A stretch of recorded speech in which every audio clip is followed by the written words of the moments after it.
Привет, меня зовут Лёша. 10 лет назад я стал инвалидом, но смог не стать грузом для своих родных.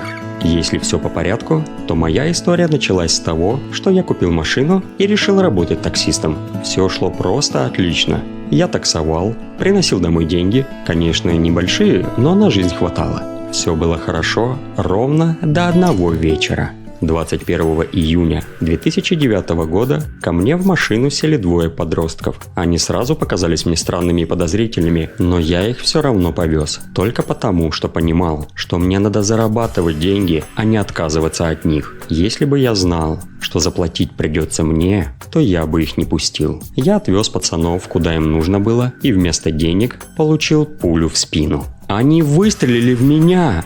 Очнулся я уже в больнице спустя неделю и услышал от врача забавную вещь. «Ходить вы больше, Алексей, не сможете», — сказал мне врач. Честно вам скажу, в данной ситуации мне больше было страшно не из-за того, что больше ходить я не смогу, а то, что теперь мне придется быть обузой для своих родных и близких. Я смотрел на их слезы и понимал, что просто так я на коляске сидеть не буду. Спустя неделю я наконец-то смог отправиться домой из больницы. Хоть какое-то счастье, а то там чокнуться можно. Не люблю вообще сидеть на одном месте. Мне сообщили, что этих отморозков нашли, и они будут наказаны в соответствии с законом. Это все отлично, конечно, но, увы, здоровье мне уже не вернуть. Честно говоря, дом ничем не отличался от больницы, только кормили лучше. А так ты сидишь себе в 4 стенах и слушаешь от родных и друзей, что жизнь на этом не заканчивается, все будет хорошо. Вот сколько людей тоже ходить не могут, и живут же. Короче, они скорее успокаивали себя, чем меня.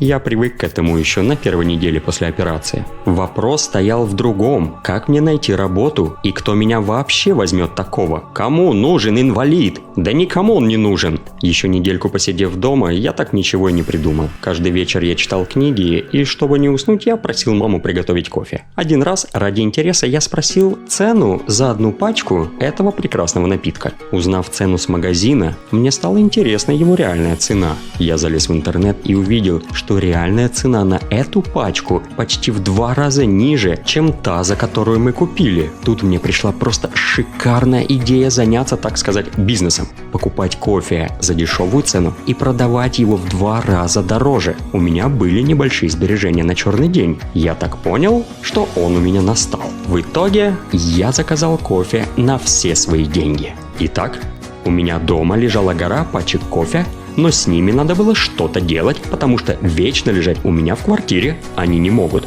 Надо продавать. Но кто будет выходить продавать? Да и где?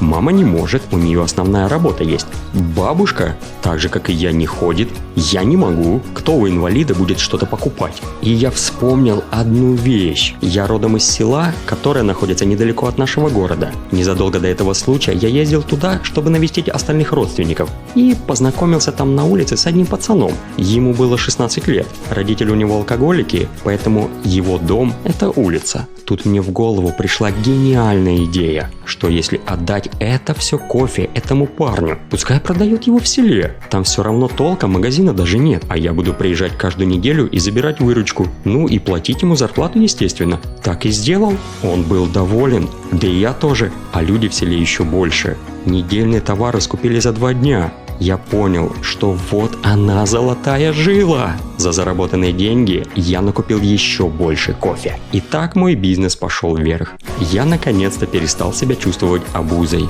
И меня это радовало. Так шли годы. Бизнес развивался. Я открыл магазин в этом селе. Кстати, продавцом там был этот же парень. Он просто не хотел уходить, потому что я платил ему хорошие деньги. За 10 лет продаж кофе я смог построить себе дом и могу обеспечивать всю семью. Кстати, 3 года назад я женился, и у меня началась супружеская жизнь. В общем, хоть я инвалид, но зато самостоятельный и успешный.